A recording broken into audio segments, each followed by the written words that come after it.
ये स्लाइड हमने पहले भी देखी थी। पोटाश जो है वो प्लांट के जो रूट से अगर 7.5 मिलीमीटर दूर है, यानी ऑलमोस्ट 0.25 सेंटीमीटर, 1 सेंटीमीटर में 10 मिलीमीटर होते हैं। तो इस स्लाइड में आप देखेंगे कि सबसे ज्यादा जो हाईली मोबाइल या मिट्टी में जो है वो है फास्फोरस, उसके बाद में कैल्शियम मैग्नीशियम है जो आधा सेंटीमीटर दूर से भी उसको जड़ें ले सकती है। पोटाश जो है वो लगभग 0.25 सेंटीमीटर दूर से उसको अपटेक कर सकती है, पोटाश को जड़ें। नाइट्रोजन हाईली मोबाइल है मिट्टी के अंदर, ये 20 मिलीमीटर यानी लगभग 2 सेंटीमीटर दूर भी अगर जड़ से नाइट्रोजन है तो वो उसको अपटेक कर लेती है, एब्जॉर्ब कर लेती है। तो ये पोटाश का इसका ये जो हमने एब्जॉर्प्शन देखा है। अभी इसके कुछ फैक्ट्स क्या है, जैसे हमने नाइट्रोजन के फैक्ट देखे, फास्फोरस के देखे, इसी तरह से ये पोटाश के क्या फैक्ट्स हैं। ये मोबाइल है, जैसे हमने अभी पीछे की स्लाइड में देखा, नाइट्रोजन फास्फोरस से ज्यादा मोबाइल है, नाइट्रोजन से कम है, इसीलिए इसको भी जो स्प्लिट डोजेज में देना चाहिए। जब भी हम पोटाश को दें एक साथ नहीं दें, इसको छोटी छोटी डोजेज में दें। लिक्सिवेशन होता है इसका नाइट्रोजन की बजाय कम होता है, इसीलिए जो ये लीच डाउन कम होता है। लेकिन जो सैंडी सॉइल होती है, जो रेतीली मिट्टी है, जो हल्की मिट्टी है, वहां पे पोटाश की डिफिशियंसी जनरली होती है, क्योंकि जो हल्की मिट्टी होती है उनकी कैटायन एक्सचेंज कैपेसिटी, जिसको सीईसी कहते हैं, ये एक हम मिट्टी के ऊपर अलग से एक हमारा अपना मीटिंग रखेंगे, उसके अंदर ये सब हम देखेंगे। मिट्टी का pH, EC, cation exchange capacity, WHC water holding capacity, उसके क्या गुण होने चाहिए मिट्टी के, उस पर भी हम एक जब ये न्यूट्रिएंट की हमारी क्लास खत्म हो जाएगी तो उसके बाद हम मिट्टी को लेंगे। इसके अलावा एक न्यूट्रिएंट अपटेक पे भी हम लेंगे, न्यूट्रिएंट अपटेक पौधा कैसे करता है। तो सीईसी जो होती है, ये कैटायन एक्सचेंज कैपेसिटी, ये मिट्टी का एक गुण धर्म होता है। तो इसके ऊपर हमारा डिपेंड करता है कि कोई भी पौधे को जो मिट्टी से जो न्यूट्रिएंट मिलने हैं वो किस अपटेक उनका किस रेट में होना है। तो के का भी यही है कि ये जो हल्की मिट्टी होती है या जिस ऐसी मिट्टी जिसकी कैटायन एक्सचेंज कैपेसिटी कम है, वहां पे इसकी कमी आती है। इसका जो डोजेज जो है केएन का रेशो वो हमेशा इंक्रीज करके रखना चाहिए, खास करके जब रिप्रोडक्टिव स्टेज पे आता है। पोटाश का रोल कहाँ से चालू होता है या पोटाश की कमी हमको कब दिखाई देती है, जब कोई भी हमारी फसल होती है वो फ्लावरिंग स्टेज पे आती है, उस समय पे उसकी पोटाश की जो रिक्वायरमेंट है वो बढ़ती जाती है। फ्लावरिंग, उसके बाद में फ्रूट सेटिंग, फिर fruit development. Fruit development stage में सबसे ज्यादा पोटाश पौधे को चाहिए, क्योंकि जैसे मैंने कहा कि फ्रूट्स के अंदर सबसे ज्यादा पोटाश होता है, तो इसलिए वो उस समय पे पौधा सबसे ज्यादा अपटेक करता है। तो ये हमारा इसके अंदर बहुत बड़ा रोल उस समय पे पोटाश का रहता है। अगर हम ज्यादा पोटाश देंगे, ये भी है, तो इसीलिए हमने एक नाम आता है INM, इंटीग्रेटेड न्यूट्रिएंट मैनेजमेंट। कई बार क्या है, हम जैसे अभी तो काफी हम सारे किसान मेरे हिसाब से एजुकेटेड हो गए, लेकिन पहले हम सिर्फ यूरिया और DAP दो ही खाद जानते थे। अभी तो बहुत सारे जानने लग गए, जिंक है यार, ऑलमोस्ट सभी जानने लग गए। यूरिया पे और DAP पे जोर रहता था, और किसी ने पोटाश बता दिया मेरे जैसे ने, तो पोटाश डालने लग गए। लेकिन ज्यादा पोटाश डालने से कैल्शियम और मैग्नीशियम की डिफिशियंसी हो सकती है। कई बार हम क्या करते हैं कि खास करके आप में पोली हाउस ग्रोवर्स भी जुड़े हुए हैं, उनको कई मेरे जैसे झोला छाप डॉक्टर बता देते हैं, साहब हफ्ते के अंदर कम से कम 12 किलो पोटाश डालना चाहिए।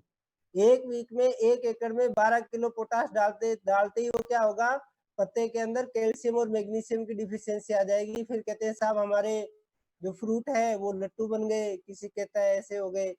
तो हाई पोटाश, क्योंकि ये इनकी डिफिशियंसी क्यों होती है, क्योंकि कैल्शियम और मैग्नीशियम भी पौधा प्लस के आयन, एनायन जो कैटायन हम बोलते हैं, उसके अंदर लेता है, और के जो होता है वो भी प्लस के अंदर होता है। इसमें मैंने एक स्लाइड भी दिखाई थी, अगर आप कहें तो मैं उसको एक बार दोबारा से दिखाता हूँ। जब हमने नाइट्रोजन वाला लिया था उसके अंदर हमने एक स्लाइड दिखाई थी,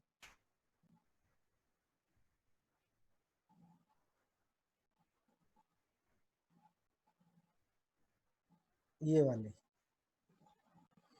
ये देखिए, तो कैटायन जो होते हैं वो कैल्शियम, मैग्नीशियम और पोटास, ये तीनों कैटायन में है। इसी तरह से नाइट्रोजन के भी हमने दो फॉर्म बताए थे, एक नाइट्रेट फॉर्म में पौधा लेता है और एक अमोनिकल फॉर्म में लेता है। अमोनिकल फॉर्म में वो भी प्लस में होता है।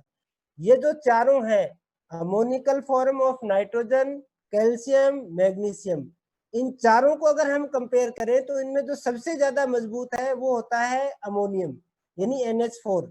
ये सबसे पहले पौधा उसको अपटेक करता है। तो उसके अपटेक करने के कारण जो कैल्शियम, मैग्नीशियम और पोटास है वो पौधा अपटेक नहीं कर पाता, और उसके कारण हमने ये भी कहा था कि पौधे में कैल्शियम की डिफिशियंसी आ जाती है, मैग्नीशियम की डिफिशियंसी आ जाती है, जिसमें से कैल्शियम सबसे ज्यादा डिफिशियंसी आती है। इसी तरह से अगर हम इन तीन को कंपेयर करें, किसको, कैल्शियम, मैग्नीशियम, पोटास, इनमें से जो सबसे ज्यादा जो कमजोर है, जब इन तीनों में अगर ये कंपटीशन हो कि आगे कौन सा जाएगा, तो उसमें से जो है वो होता है पोटास, वो बेचारा पीछे रह जाता है। तो इनकी पोटास की उसमें सॉरी पोटास आगे चला जाता है और कैल्शियम, मैग्नीशियम की डिफिशियंसी आ जाती है। तो ये हमको इसलिए आप ज्यादा पोटास भी हमको नहीं देना है प्लांट्स को।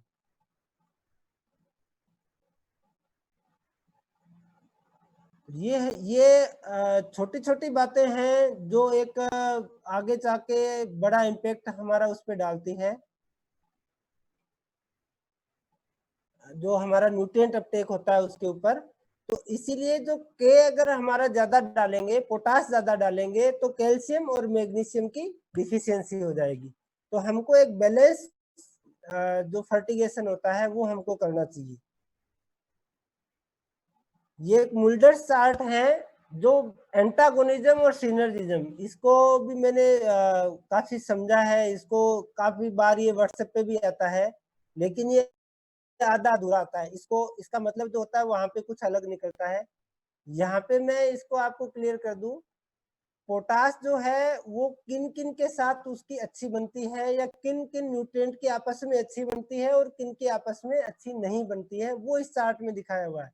इस चार्ट से ये कभी आप मतलब नहीं निकालें कि कौन से खाद आपस में मिल सकते हैं और कौन से नहीं मिल सकते हैं। इस चार्ट का जो है वो सिर्फ ये दिखाता है कि कौन से आपस में अच्छे दोस्त हैं और कौन से मतलब दूर रहते हैं। दोस्त नहीं है, दुश्मन भी नहीं है, वो बस अपने आप से दूर रहते हैं एक दूसरे से।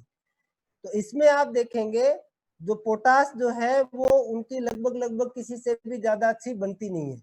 पोटास की सिर्फ जो बनती है वो मैग्नीज के साथ, आयरन के साथ, इनके साथ ही ज्यादा बनती है। बाकी आप देखेंगे तो पोटास की किसी भी न्यूट्रिएंट के साथ में बनती नहीं है। वो एंटागोनिज्म है, यानी वो एक दूसरे को पसंद नहीं करते हैं। लेकिन ऐसा नहीं है कि वो आपस में मिक्स नहीं हो सकते हैं। तो ये वो चार्ट हम आगे बाद में लास्ट में लेंगे एक, कि कौन से फर्टिलाइजर मिक्स हो सकते हैं, कौन से मिक्स नहीं हो सकते। तो ये एक जो मुल्डर चार्ट है, इससे हमको ये पता लगता है कि किन की आपस में अच्छी दोस्ती रहती है। इसके अलावा जो पोटास है उसके ऊपर जैसे हमने फास्फोरस में और नाइट्रोजन में देखा था इफेक्ट क्या पड़ता है उसके अपटेक में, तो इसके अंदर भी जो है हमारा जो मॉइस्चर है, आपका एयर है, टेम्परेचर है, टिलेज है। कई किसान जैसे कहते हैं साहब हम उसको बिना उसको प्लोइंग किए अगली फसल लगा दें, ऐसा नहीं है। जो एयर होती है, जैसे हर मीटिंग में मैं बताता हूँ, एक अच्छी मिट्टी की जो आदर्श अवस्था होती है उसके अंदर 25% पानी होना चाहिए, 25% उसमें हवा होनी चाहिए, 5% उसमें ऑर्गेनिक मैटर होना चाहिए, और 45% बाकी जो हिस्सा है मिट्टी का वो होना चाहिए। तो वो एक आदर्श कंडीशन होती है।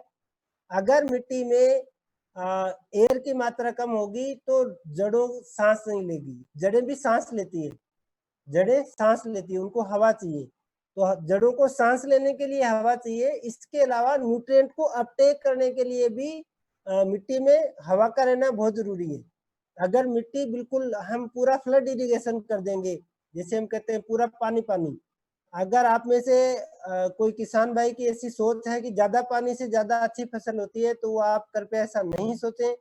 ज्यादा पानी से ज्यादा अच्छी फसल नहीं होती है। आपका ऑक्सीजन लेवल मिट्टी में कम हो जाएगा, तो पोटास नहीं, जितने भी न्यूट्रिएंट है सबका अपटेक कम हो जाएगा। और जैसे मैंने कहा न्यूट्रिएंट अपटेक के अंदर भी हवा का बहुत बड़ा रोल होता है। जैसे हमने कई बार हॉस्पिटल में देखा है, जब हमारे ग्लूकोज लगाते हैं कोई डॉक्टर, वो क्या करते हैं, उसमें एक सुई से ऊपर उसमें होल करते हैं, फिर उसमें से जो ड्रिप है वो बूंद बूंद करना चालू होती है। इसी तरह से यहाँ पे तो उल्टा हो रहा है, यहाँ पौधा क्या हो रहा है, जो हमारी पृथ्वी की गुरुत्वाकर्षण शक्ति के विपरीत उसको अपटेक करता है, तो यहाँ तो उसको ज्यादा फोर्स लगता है। ये आगे हम जो अपटेक, न्यूट्रिएंट अपटेक की एक स्पेशल क्लास रखेंगे, उसमें ये सारे अपने डिटेल में देखेंगे कैसे न्यूट्रिएंट अपटेक करता है। तो मिट्टी के अंदर हवा का अनुपात, एक सही अनुपात होना बहुत जरूरी है। इसीलिए हम कहते हैं कि जो किसान, खास करके अगर आप सब्जियां लगाने वाले हैं, आप बाग लगाने वाले किसान हैं, तो आप ड्रिप इरिगेशन पे जाएं। बूंद बूंद सिंचाई से पानी की बचत तो एक अलग मुद्दा है, लेकिन हमारे बहुत सारे उसमें जो समस्याएं हैं, जो खेती की, जो प्लांट की जो समस्याएं हैं, न्यूट्रिएंट अपटेक की जो समस्याएं हैं, वो उससे दूर होती है। रूट एक्टिविटी जो प्लांट की है, वो आपकी सोयल टेम्परेचर बढ़ने से बढ़ती है एक लेवल तक, और उसकी जो फिजियोलॉजिकल एक्टिविटी है वो भी बढ़ती है। तो सोयल टेम्परेचर का, जैसे मैंने पीछे भी बताया था, अगर सोयल टेम्परेचर कम होता है तो न्यूट्रिएंट अपटेक उसका कम हो जाता है। 60 टू 80 डिग्री फॉरेनहाइट, ये ऑलमोस्ट 16 डिग्री सेल्सियस से लेके 26 डिग्री सेल्सियस के बीच में एक आदर्श कंडीशन होती है, जहां पे उसका न्यूट्रिएंट का अपटेक सबसे ज्यादा अच्छा होता है। अगर 16 डिग्री सेल्सियस से कम आता है, ये फारेनहाइट में यहाँ पे दिया हुआ, जो मैं बोल रहा हूँ वो उसमें सेंटीग्रेड में बोल रहा हूँ, सेल्सियस में बोल रहा हूँ। तो 16 से 26 डिग्री के बीच में न्यूट्रिएंट अपटेक सबसे अच्छा होता है।